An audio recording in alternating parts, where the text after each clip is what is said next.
UDP, que era Unidad Democrática y Popular, demostró además carecer de un programa serio, ¿no?, para superar esta crisis que se presentaba el año 1982. Era ya muy grave, ¿no?, los puntos de vista diferentes sobre cómo encarar la crisis y cómo distribuir las cuotas de poder, terminaron por hacer inviable la coalición que se fracturó totalmente antes de terminar el periodo Hernán Siles Suazo. Él tenía que estar 4 años, pero acortando a 3 porque no pudo superar la crisis. Este presidente prometió una mejora económica en los primeros 100 días de gobierno, lo que no se pudo cumplir. No, el MIR dio muy pronto muestras de su falta de madurez, decidiendo retirarse del gobierno en enero de 1983, a solo 3 meses de haber comenzado la gestión. Volvió luego en abril del 84 y luego volvió a irse en diciembre del 84. El PCB, por su parte, dejó el gobierno en octubre del año 74. El primer mandatario tuvo que apelar al término de su gobierno a ministros independentistas y a la democracia cristiana, ¿sí?, que era el Partido Demócrata Cristiano, ¿ya?, dispuesta a subirse al carro ganador, ¿no? Entonces aquí recordamos, Movimiento Nacionalista Revolucionario de Izquierda, ese era el único que le quedaba como apoyo, porque el Movimiento de la Izquierda Revolucionaria, que era el MIR, y el PCB, que era el Partido Comunista Boliviano, se retiraron, le quitaron el apoyo. Entonces él va a quedar solo, ¿ya? Entonces, en cierto sentido, ¿ya?, se va a establecer ese tipo de problemática, ¿ya? El problema principal del Ejecutivo fue su debilidad política expresada en su minoría parlamentaria, ¿no? La oposición, en este caso el legislativo, estaba compuesto por MNR, ADN, ¿ya?, y en cierto sentido fueron implacables con la UDP, que era el partido oficial en ese tiempo, ¿ya? Entonces, no le apoyaban, no le daban el respaldo correspondiente para que este presidente pueda cumplir sus propósitos y sacarnos de la crisis. Entonces, el senador Oscar Zamora del MNR y del FRI, que es Movimiento Nacionalista Revolucionario y Fuerza Republicana de Izquierda, logró que el Senado pidiera el aumento de los salarios en un 100%. ¿Por qué? Porque en cierto sentido esto iba en contra del presidente, ¿no?, pidiéndole un aumento salarial, un incremento salarial, sabiendo que estábamos en un tiempo de crisis, ¿ya? Entonces esto era un pedido irracional que alimentaba el fuego de la hiperinflación. A la vez que Siles no percibió que si un acuerdo con la fuerza de oposición no podría lograr sus propósitos, ¿sí? Entonces su gobierno estaba destinado al desastre. Entonces, en este contexto, este presidente tenía razón cuando aceptó a regañadientes el reconocimiento de la elección del año 80, ¿no?, que implicaba minoría de la UDP en el Parlamento. Y una eventual elección en el año 82 le hubiese dado a Siles una mayoría relativa muy sólida porque la mayor cantidad de sus partidarios estuvieran en el Parlamento. El Parlamento estaba compuesto más por ADN, MIR, MNR, ¿sí? Y simplemente un 5% de la UDP, eso generaba una minoría relativamente notable, ¿no? Entonces él no tendría el respaldo del otro 95%. Entonces esta inestabilidad interna se expresó de modo muy claro en los cambios ministeriales, ¿no? Siles designó 7 gabinetes y 80 ministros en menos de 3 años de gobierno, el promedio de cambios más alto de toda la historia de nuestro país. Tuvo, sin embargo, ocasión de emprender principalmente a concluir importantes obras de infraestructura en ese tiempo. Por ejemplo, en 1983 va a inaugurar el Aeropuerto Internacional de Santa Cruz, Viru Viru, ¿sí? Esta obra fue la más importante de Bolivia porque es un aeropuerto que se extiende al resto del mundo. Y de esa forma también va a inaugurar lo que es el tramo carretero asfaltado Chimorella-Pacaní. Y es parte de la carretera Cochabamba-Santa Cruz, ¿no? Con esta obra se abre un periodo de intensas construcciones de caminos que no se interrumpió durante los sucesivos gobiernos democráticos. Entre abril y octubre del año 84 nacieron en Santa Cruz y La Paz los primeros canales de televisión, en este caso el canal 13 de Santa Cruz, luego la Red 1 y los canales 2, luego Unitel y 9 de La Paz y luego ATV, ¿no? Su creación pasó por alto la legislación vigente y su presencia se impuso ante la flagrante debilidad del gobierno de la ODP. La televisión privada cambió drásticamente el impacto de este medio en la historia boliviana reciente. En ese tiempo estos canales daban noticias muy frustrantes relacionadas al gobierno. Como eran canales privados, ponían a hablar cosas en contra del gobierno. Ante la imposibilidad de dar solución a la crisis económica y al empantanamiento político en el que nos encontrábamos, este presidente optó por la huelga de hambre. Fue el único presidente que hizo huelga de hambre en el Palacio de Gobierno, justamente para pedir el apoyo de los senadores y de los diputados de ese tiempo, ¿ya? Pero esto no ayudó tanto, ¿sí? Esto más al contrario empeoró las relaciones, ¿no? La Iglesia Católica quiso mediar para que el presidente pueda generar negociaciones, pero lamentablemente no se pudieron presentar soluciones. En esa oportunidad se llegó a un acuerdo cuyos puntos básicos eran el acortamiento del periodo presidencial en 1 año y la convocatoria de elecciones generales para mediados del 85. Él tenía que estar hasta el 86 en la presidencia. Pero lamentablemente no pudo lograrlo porque, ¿cuál era la solución? Bueno, él podía levantar la huelga de hambre, el Parlamento le podía colaborar, pero solo para convocar elecciones y él pueda dejar la presidencia. Entonces, de esa forma, él le va a dejar la presidencia a este señor, el que va a ganar las elecciones del año 85, que va a ser Víctor Paz Estenssoro. Entonces, en agosto de 1985 atravesamos una crisis la más grande de toda la historia, ¿no? ¿Por qué? Porque vamos a hablar que nuestra economía estaba fuera de control y en proceso de decrecimiento, vale decir bajando, ¿no? Entonces se va a generar la hiperinflación, que va a llegar al 25.000% a fin de año. El aparato productivo está desmoronándose y el poder adquisitivo de los salarios en su punto más bajo. $7 mensuales era el salario mínimo nacional en ese tiempo. Entonces, pocos gobiernos en nuestra historia tuvieron que encarar un desafío de esta magnitud. El país requería respuestas inmediatas y efectivas, ¿no? Y una crisis que por momentos parecía terminar en la economía con el desmoronamiento social consiguiente. No había mucho tiempo ni para las soluciones graduales ni para la expectativa y beneficio de la duda que le otorgaba la ciudadanía al nuevo poder ejecutivo. Entonces, tras su elección, Víctor Paz Estenssoro en 1985 impulsó una serie de políticas económicas de carácter liberal, establecidas mediante el Decreto Supremo 21060. Y vamos a tomar en cuenta este decreto como base solucionaria de la crisis económica, ¿ya? Si ustedes recuerdan, en el año 52, cuando Víctor Paz Estenssoro entra a la presidencia, establece también 4 normativas importantes que se dieron, ¿sí? Esta era su 4ª presidencia que él asumía, y entonces, en cierto sentido, tendría que haber visto experiencias pasadas, y por eso se va a fundamentar en base a decretos, ¿ya? Entonces, aquí vamos a tener nosotros un proceso, un cambio totalmente. Este decreto 21060 había sido planteado por el economista de la Universidad de Harvard, Jeffrey Sachs, y junto con los asesores acá en Bolivia. Este decreto cambió la orientación económica desarrollista de corte de capitalismo de Estado y es una más bien orientada por el libre mercado, ¿sí? Les voy a explicar esto en un resumen, ¿ya? Para que podamos entender a qué se refiere con el decreto 21060, ¿ya? Muy bien. La pregunta es, antes de explicarles esto, ¿por qué Hernán Siles Suazo no pudo superar la crisis económica dejada por los gobiernos dictatoriales? A ver, ¿qué me dice? A ver. ¿Por qué Hernán Siles Suazo no pudo superar la crisis dejada por los gobiernos dictatoriales? ¿Cómo es? A ver, vamos a preguntarle aquí a Johnny Cutili. ¿Qué dices?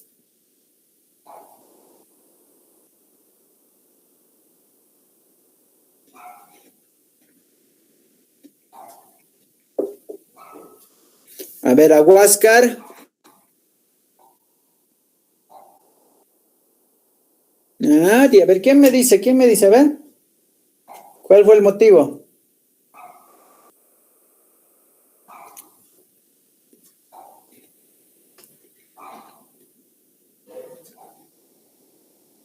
Luis. Miguel. Oye, pues no me han entendido. A ver, ¿cómo es? Hernán Siles Suazo no tenía el apoyo en el Congreso para poder superar esta crisis porque los tres partidos que le apoyaban a él le habían dado la espalda y solo había quedado la UDP con el 5% de respaldo. Sobre el 95% que tenían los partidos opositores, lo único que le exigían los partidos opositores es que él salga de la presidencia porque todo lo que él planteaba iba en contra de lo que ellos querían. Como son oposición, obviamente se iban a oponer. A un principio lo apoyaban, ¿no? Pero como vimos históricamente, se fueron saliendo y saliendo de este proceso presidencial, ¿ya? Entonces, les voy a explicar en qué consiste el decreto 21060, ¿ya?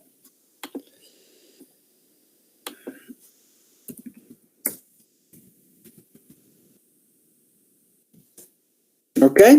Primero, este decreto es un reglamento que revive la economía del país.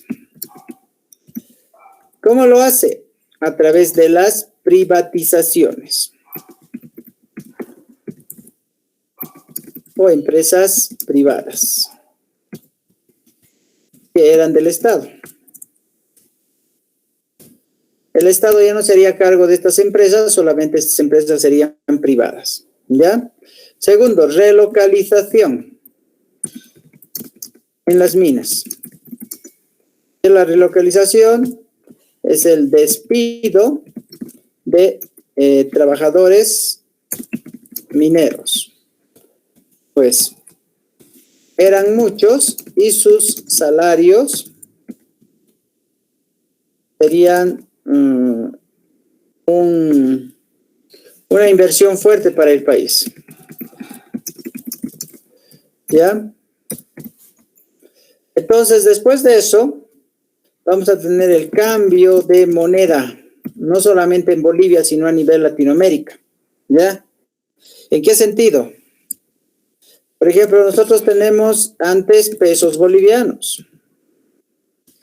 Aquí vamos a poner de pesos bolivianos a bolivianos. ¿Ya? Por ejemplo, tú hoy día conoces 100 pesos bolivianos, 100 bolivianos, 200 bolivianos, hasta 200 bolivianos llegamos a conocer en billetes, ¿no? ¿Sí? Antes había 100 pesos bolivianos, 1000 pesos bolivianos,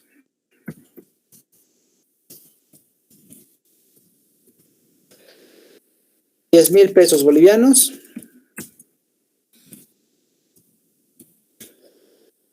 100,000 pesos bolivianos, 1,000,000,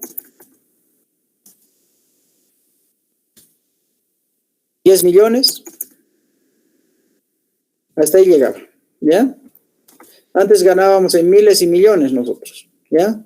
Entonces, su sueldo si era, digamos, yo que sé, hoy día que es 400 bolivianos tu sueldo, en esa época podría ser de repente 40,000 pesos bolivianos, ¿sí? Entonces, una vez que hubo el cambio, ¿ya? En el cambio, 1,000,000 de pesos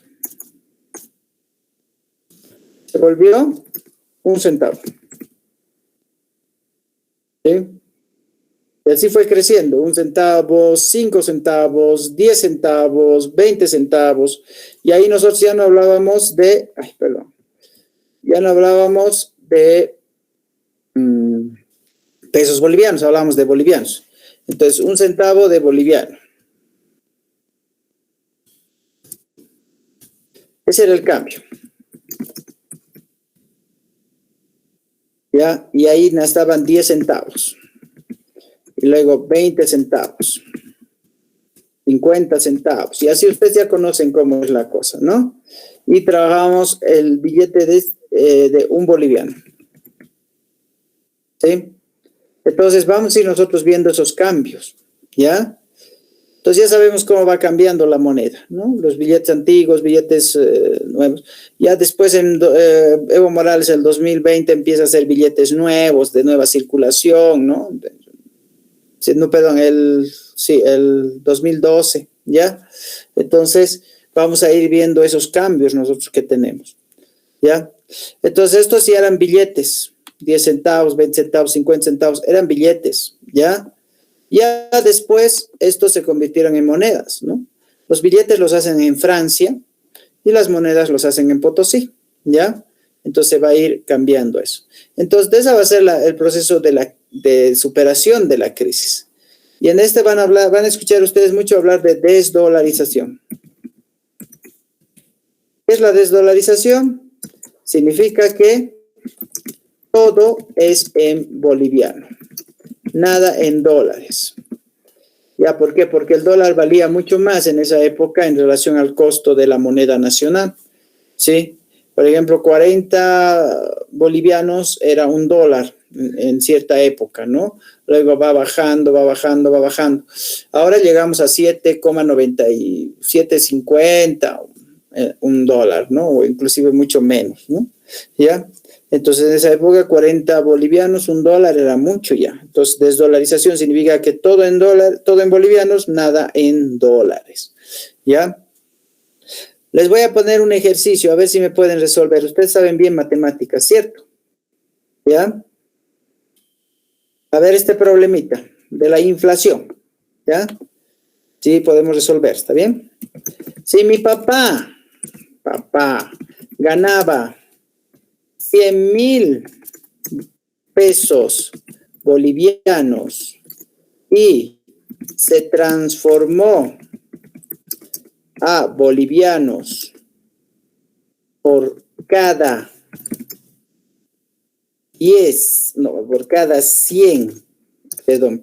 100 a un boliviano, ¿cuántos bolivianos gana? A ver, ¿qué me dice? ¿Cómo es? Fácil eso, ¿no? A ver.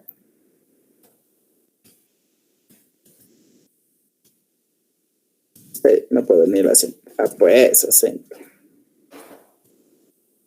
¿Cómo es? Ahí está. A ver, si mi papá ganaba 100,000 pesos bolivianos y se transformó a bolivianos, bolivianos, por cada 100 a un boliviano, ¿cuántos bolivianos gana? A ver. 1,000 bolivianos. Hecho, ya no 100,000, ¿lo ve? Los gana 1,000, ¿sí? 1,000 bolivianos. Si cada 100 es un boliviano, gana 1,000 bolivianos.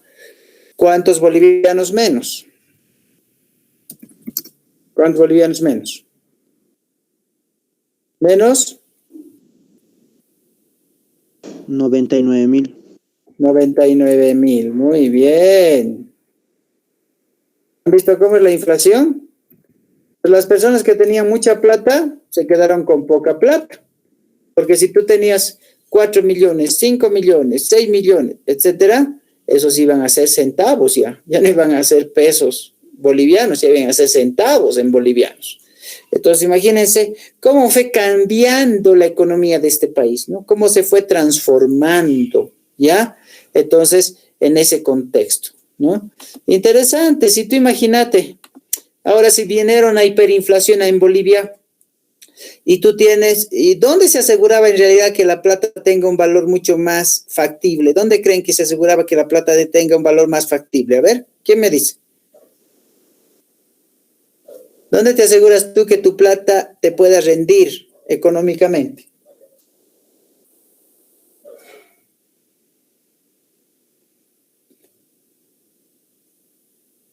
A ver, Miguel, ¿qué dices?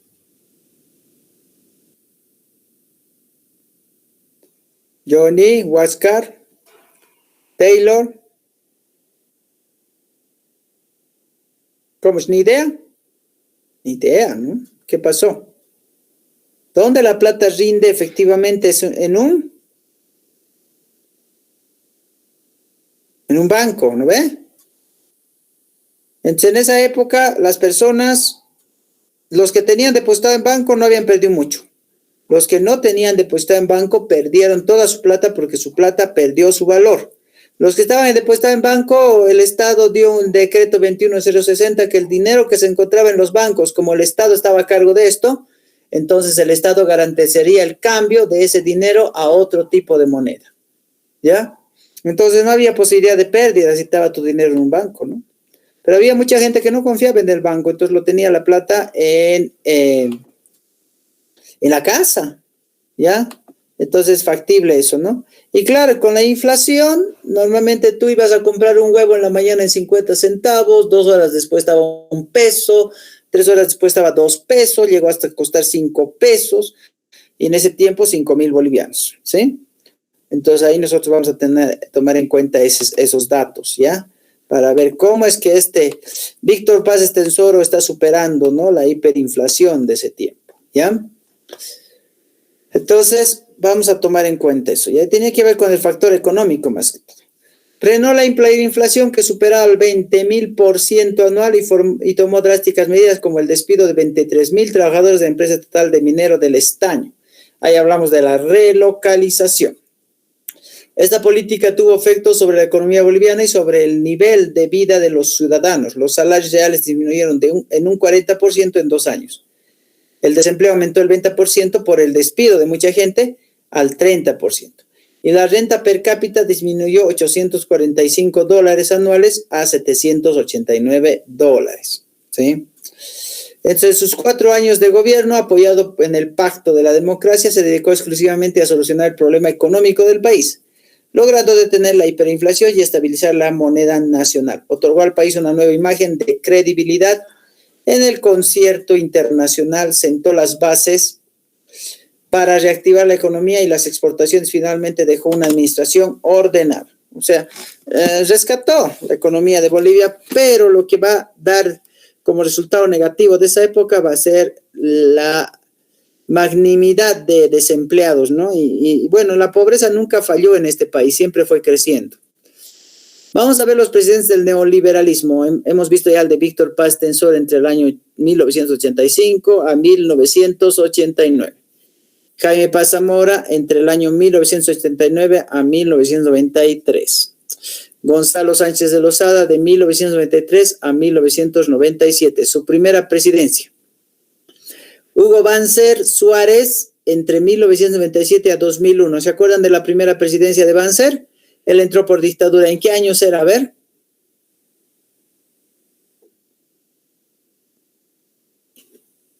1970. 71 al. Era la dictadura más larga. A 78. Eso, 1971 al 78. Ya estaba como dictador, pero él en el segundo gobierno entró por elecciones. Este señor tenía cáncer, por si acaso, y falleció, y es por eso que su vicepresidente Jorge Quiroga Ramírez asume la presidencia entre el año 2001 hasta terminar el mandato 2002. Luego tenemos el segundo gobierno de Sánchez de Lozada entre el 2002 y 2003. Mira, su primer gobierno fue entre el 93 al 97. Ahí vamos a ver capitalización, vamos a ver privatización, todo un proceso neoliberal, ¿no?, de este presidente. Y en el 2002 al 2003 ya lo vamos a tener como un segundo mandato.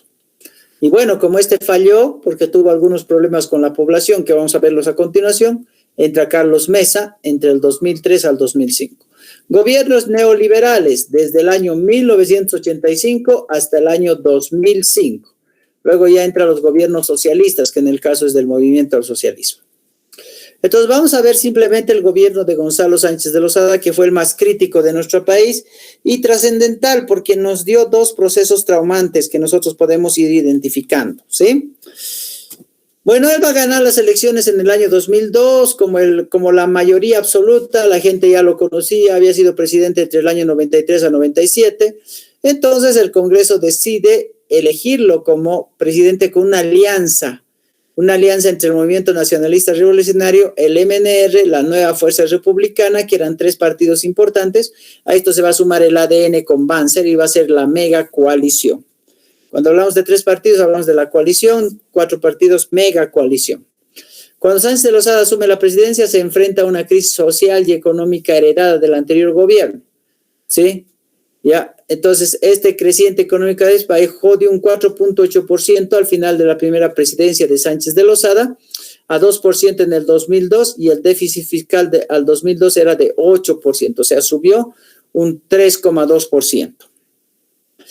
Entonces, ¿qué pasó? Hay dos problemas en el año 2003, uno que es febrero negro y el otro que es octubre negro. Ambos son negros porque muere mucha gente.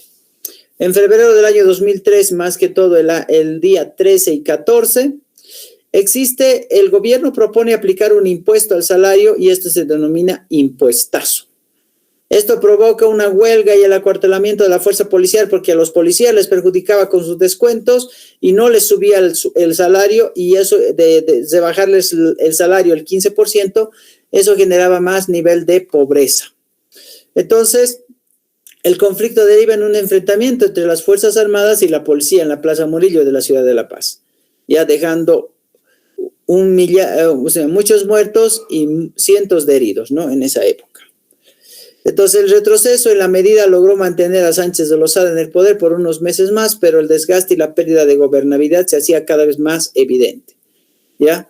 Entonces dice, no, ya no va a haber impuestazo, o sea, ya no se va a elevar el impuesto al salario, entonces va a ir generando un cambio muy rotundo y la gente va a decidir, ya está un poco sometida la gente a un proceso de violencia, traumada con eso, porque habían pasado procesos de dictaduras y todo ese entorno. Inclusive el año 2000, en el gobierno de Hugo Banzer, hubo también la guerra del agua, ¿no? En Cochabamba, porque Hugo Banzer quería privatizar con Aguas del Tunari, ¿no? La empresa de aguas, pero ahí es cuando hubo problemas también. Otro problema, el 2003 con Gonzalo Sánchez de Lozada, pero este del 2003 fue mucho más rotundo, empezando con febrero y luego viene octubre negro, ¿sí? Que viene la guerra del gas, ¿no? En septiembre y octubre del año 2003. Existían rumores de que se quería exportar el gas por puertos chilenos, ¿no? ¿Ya? Hacia Estados Unidos y a México. Y también se tendría la posibilidad de vender gas a Chile. Entonces los bolivianos se enteraron de eso. Hay una historia con los chilenos, es una historia traumática con la pérdida del Océano Pacífico. Además, muchos problemas que han tenido Bolivia con Chile nunca se han llevado bien, han tenido siempre enfrentamientos con relación a territorios. Y eso generaba en la población un rencor por estos por estos vecinos, ¿no? Que eran los chilenos. Entonces va a haber bloqueos, va a haber marchas. Incluso en ese tiempo van a unirse policías y militares para ir en contra de la población, ¿sí? Y va a ser bien trágica la situación porque se van a ir enfrentando poco a poco todos, ¿no? Entonces vamos a ver acá el resultado de este conflicto. Va a ser 64 muertos y 228 heridos.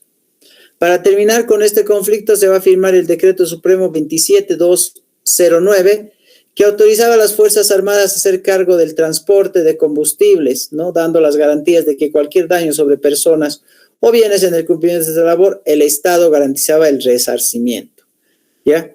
Entonces generaba un proceso un poco complejo, ¿no? La gente no permitía esto. Hubo saqueos, incendios, hubo una infinidad de situaciones en contra de ornamentos, en contra de edificios. Entonces esto generaba un conflicto tremendo y la gente cada vez crecía más y más en relación a reclamos. Entonces esta profunda crisis económica, porque en ese tiempo se cimentaba lo mismo que se había visto en el año 1985, afectaba principalmente a los trabajadores urbanos y a la población rural del país, ¿no? Entonces, finalmente, las manifestaciones en la ciudad de La Paz pidieron la renuncia de este presidente, ¿no? Que renuncie. El presidente dice, no voy a renunciar porque me han elegido para ser su presidente y debo cumplir con lo que me han designado, pero la gente ya no lo quería. Entonces, ¿qué hizo que él renuncie? Que las Fuerzas Armadas le den la espalda, al igual que pasó con Evo Morales en 2019, ¿ya? Entonces, septiembre y octubre de 2003 se sucedieron manifestaciones promovidas por la Central Obrera Boliviana, que es la COB, y por la Confederación Sindical Única de Trabajadores Campesinos de Bolivia, la CSUTCB, ¿ya? Que convocaron a un paro general indefinido. El movimiento popular también fue catalizado por el MAS, que es el movimiento indígena y el movimiento indígena Pachacuti, ¿ya? Entonces vamos a ir nosotros fundamentando un crecimiento mucho más de poblaciones.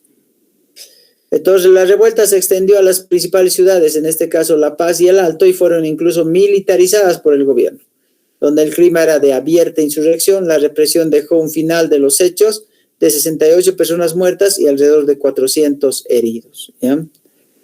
Entonces, ante el saldo de estos muertos, de estos heridos, ¿ya? Entonces el Poder Ejecutivo ya va a emitir ciertas sentencias contra Sánchez de Lozada y va a decirle, le va a quitar la presidencia por situación de decreto, porque él no estaba haciendo un buen gobierno y tenía mucha gente muerta, ¿ya?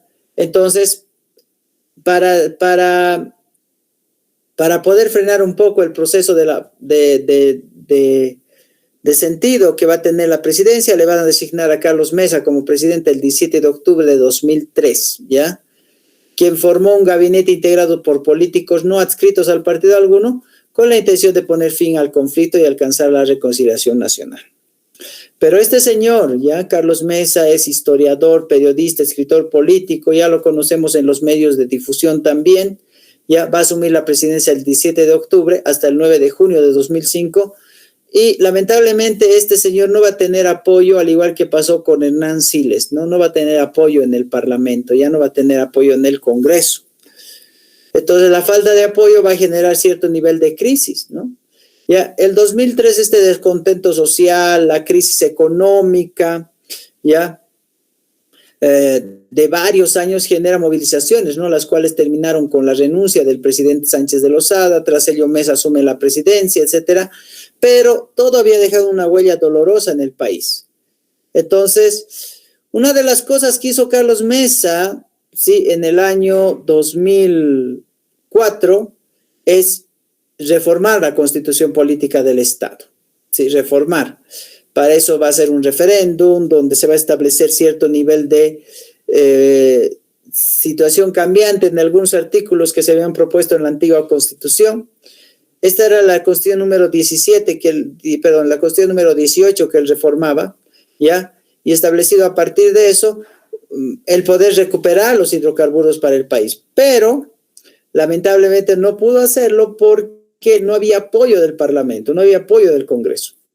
Otra de las situaciones que Carlos Mesa va a hacer es, como estábamos saliendo de un proceso muy traumante, muertos, heridos, atentados contra los derechos humanos, entonces él establece que se tenga que respetar los derechos humanos, ¿sí? Esa debe ser parte de su política de Estado. Ya en marzo de 2005 comenzó en La Paz, El Alto y Santa Cruz una acción desestabilizadora, ¿no? Protagonizada por sectores radicales de la extrema derecha y también de la extrema izquierda, ¿no?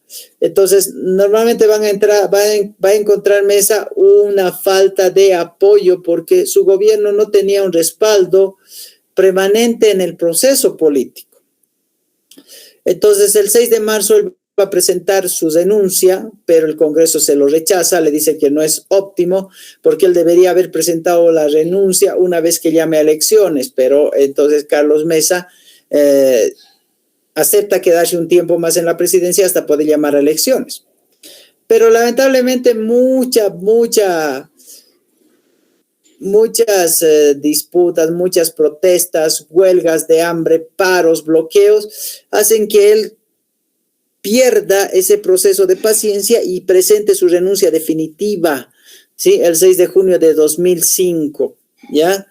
Entonces, el Congreso va a tener que designar a un nuevo presidente, que en este caso va a ser Eduardo Rodríguez Belcé, quien va a ser el presidente de la Corte Suprema de Justicia, el magistrado, al igual como pasó con Lidia Gayler, ya suplente para llamar a elecciones y se pueda convocar a nuevas elecciones. Bueno, este señor es el que va a ganar en las elecciones del año 2005, que en este caso es Evo Morales, ¿sí? Evo Morales, sabemos muy bien que ha estado con nosotros un periodo de 14 años de gobierno. Los primeros 4 años, supuestamente, en un cierto sentido, no se cuentan porque estaban dentro de la anterior Constitución. Se va a contar su gobierno a partir de la Constitución de 2009, donde dice que el presidente tiene que estar 2 puede estar 2 gestiones seguidas, pero no una tercera. Y es por eso que él va a querer reivindicar esa constitución, tratando de postular uno más, y eso es cuando de repente va a ocasionar un poco de problemas el 2019. Evo Morales debía haber culminado su gobierno el 2020, pero lamentablemente adelantó ciertas circunstancias que hicieron que un año antes pueda terminar su gobierno. Ya meses antes en todo, porque en enero de 2020 él debía haber dejado la presidencia. Entonces, ¿qué pasó en el primer año en el primer mandato entre el año 2006 y 2010? En el 2006 se produjo la estatización de los servicios de ferrocarriles que eran de capitales chilenos y de la mina de estaño de Guanune.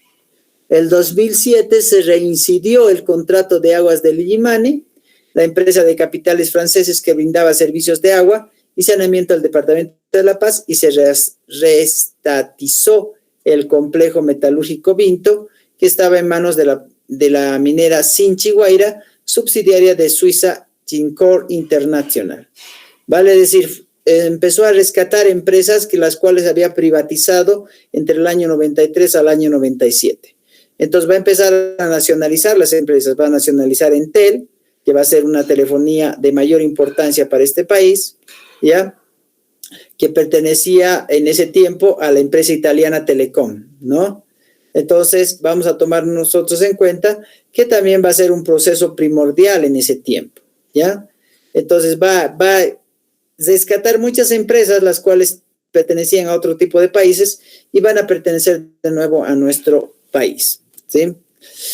Ya pues el 2009 él va a llamar un referéndum constitucional para cambiar la constitución, ¿ya? Y esta constitución va a ser aprobada por la Asamblea en diciembre de 2007 y luego va a ser llevada a un referéndum, ¿sí? Va a ser aprobada con un total de 61.43%, donde se hace el cambio total de la constitución, donde se va a ver primordialmente que el gobierno de un presidente ya no sea de 4 años, sino de 5, ¿sí? Entonces también se va a establecer cuánto de superficie territorial podría tener un ciudadano en relación a sus cosechas. Y vamos a ver acá, tiene una opción de 5.000 hectáreas con 80,65% de los votos, ¿no? Eso es referente a que una persona puede tener grandes extensiones de hectáreas siempre y cuando siembre un producto factible para el país. Bueno, esta va a ser promulgada y publicada en la Gaceta Oficial el 7 de febrero de 2009, fecha en que entró en vigencia esta Constitución. ¿Cuáles son los cambios que va a dejar va a otorgar esta Constitución en nuestro país? ¿Ya? A ver, ¿alguien sabe alguno de los cambios que se figuran en la nueva Constitución? ¿Cómo es? Quiero saber sus conocimientos generales. A ver. Nada, chicos, nada, chicos. Oh. Ya, voy a explicar acá, ¿ya? Es bien sencillo y bien fácil, ¿está bien? Yo voy a decir lo de antes, ustedes me dicen lo de ahora, ¿está bien? ¿Les parece? Antes, República de Bolivia. Ahora. Estado plurinacional de Bolivia. Ya me parecía raro que no conozca. Estado plurinacional de Bolivia. Muy bien. Antes era alcaldías municipales. ¿Ahora qué son? Gobiernos autónomos. Eso. Ahora. Ahora gobiernos autónomos municipales. Antes prefecturas, ahora, ¿cómo es? Ahí nos quedamos trancados. Gobiernos autónomos departamentales. Eso. ¿Está bien? Ok. Antes, Congreso de la República. Ahora, tampoco. ¿Qué pasó? Tienen que saber, chicos, ustedes van a estudiar para militar, van a estudiar para policía, es importante saber esto. A ver. ¿Cómo se llama ahora? Ok, voy a pensar que no saben, ¿no? Asamblea Legislativa Constituyente. Eso, ¿no? Ya, así vamos cambiando, ¿ya? ¿Ok? Entonces, vamos a ver nosotros, ¿ya? Entonces, los gobiernos, dentro de esta nueva constitución están los gobiernos, el gobierno central, el gobierno departamental, el gobierno regional, ya está también el gobierno indígena campesino, originario indígena campesino.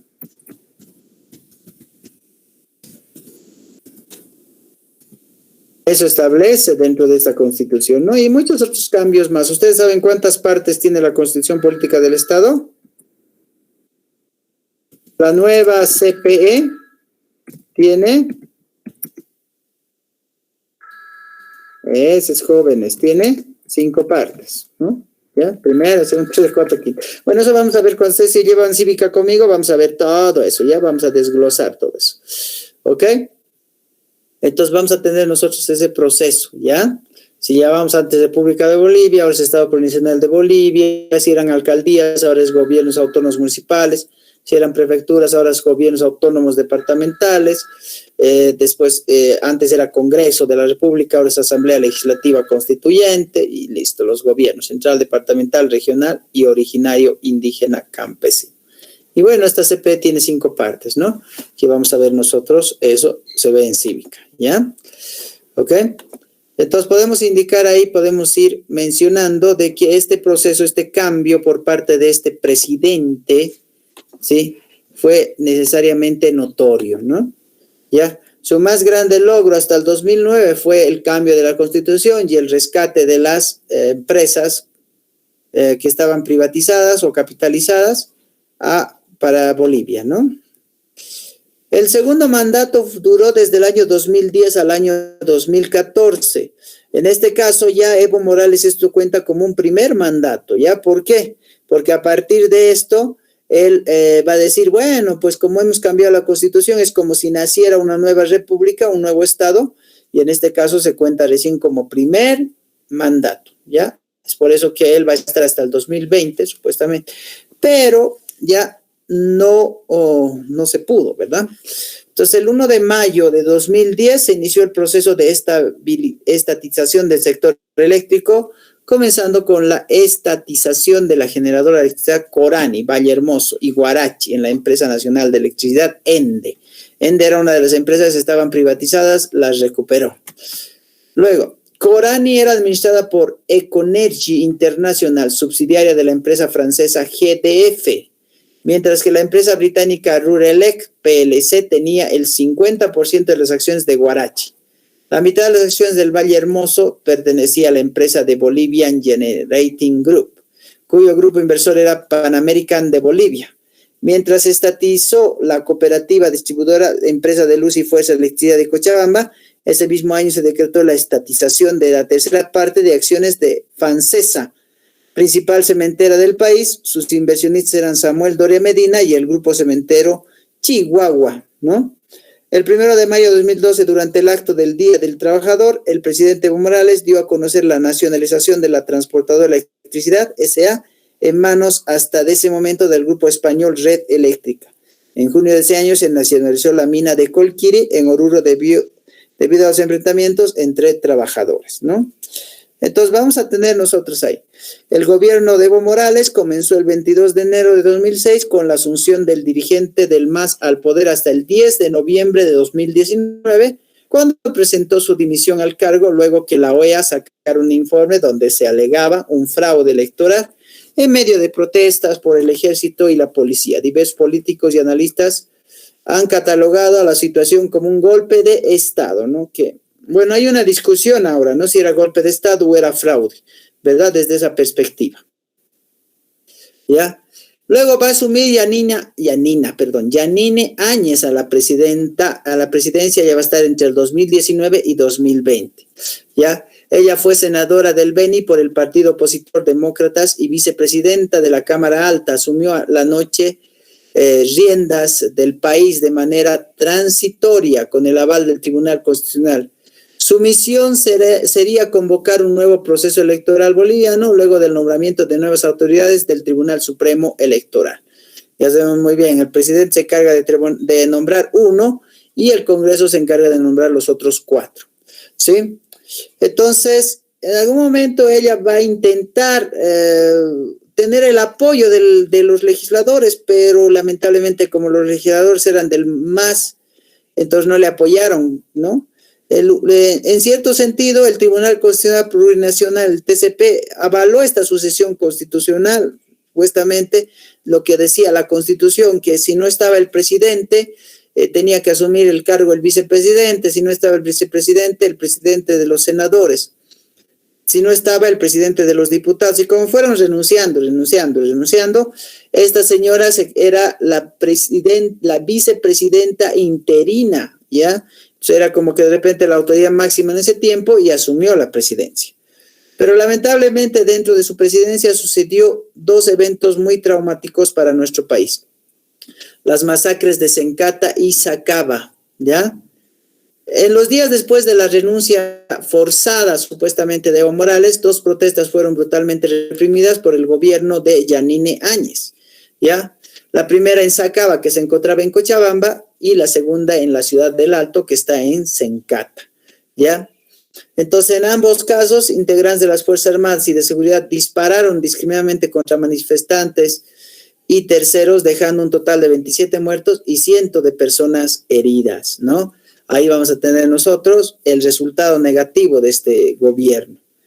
Ya, entonces va a ser como que de repente la parte negativa de Yanine Áñez.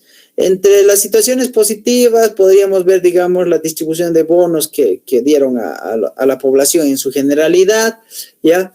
Después de repente el respaldo o el apoyo para el convenio de algunos medicamentos, pero no se vio gran cambio dentro de su gobierno, más que conflictos, porque tal vez de repente dentro de su proceso gubernamental estaba más el sentido de, como decimos nosotros, de neoliberalismo más que de izquierda, ¿no? La izquierda es netamente de apoyo a la población. Entonces ahí es donde vemos la parte negativa de esta presidenta, ¿no? Y claro, el hecho de que de repente la presidenta haya llegado en un momento muy crítico para la situación de la salud, como el caso de la pandemia, ¿no? Si no hubiera sido la pandemia, tal vez las elecciones que estaban dispuestas para mayo se hubieran llevado a cabo y no hubiera habido problemas, pero lamentablemente se seguía arrastrando y la gente ya no aguantaba, ¿no? Ese proceso. Entonces, obviamente ella tendría que ya sancionar las elecciones y de esa forma llamó a elecciones y se pudo lograr, ¿no? Y también en estas elecciones ya, como habíamos visto, ella se presentó como candidata, pero después se echó para atrás porque sabiendo que iba a cometer el mismo error que había cometido Morales cuando no quería salir del mandato, ¿no? Y eso generaba una perpetuidad tremenda para un proceso en el cual la gente ya no estaba acostumbrada a hacer. Bueno, en el caso de Luis Arce Catacora, que lo vemos directamente como presidente este año, bueno, él asume la presidencia con un apoyo un poco no tan alto como en el caso de Evo Morales, pero sí, en realidad, un apoyo un poco más factible para poder cambiar lo que es esta economía, ¿no? Ya dentro de lo que son los nuevos cambios que ya estamos viendo desde el año pasado a este año, vamos a ir viendo nosotros diferentes estrategias en las cuales el presidente busca mejorar la economía de este país y vamos a ver que tal vez esas manifestaciones que alguna vez se presentan en La Paz no son tan grandes como las que había el 2019, el 2003 también, ¿sí? Generando ese cambio rotundo en lo que son los gobiernos. Muy bien. Ok. Entonces, el día de mañana vamos a hacer un resumen de todo lo que hemos visto entre el año 1964 al año 2020, sí, 2019, perdón, y vamos a dar un repaso ya de todo lo que estemos viendo en esta lección, ¿ya? ¿Ok? No sé si tienen alguna duda, pregunta.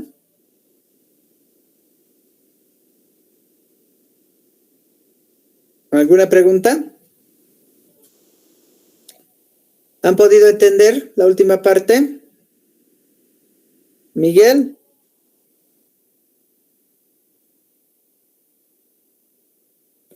Daner, Luis. ¿Luis o no? ¿Se ha entendido, Daner? Sí. Ok, gracias. Entonces, vamos a vernos mañana a las 7, hacemos nuestro resumen y damos nuestro repaso de esta última parte, ¿ok? Muy bien. Se van a cuidar mucho, ¿ya? Y nos vemos el día de mañana, ¿ok? Chao, chao.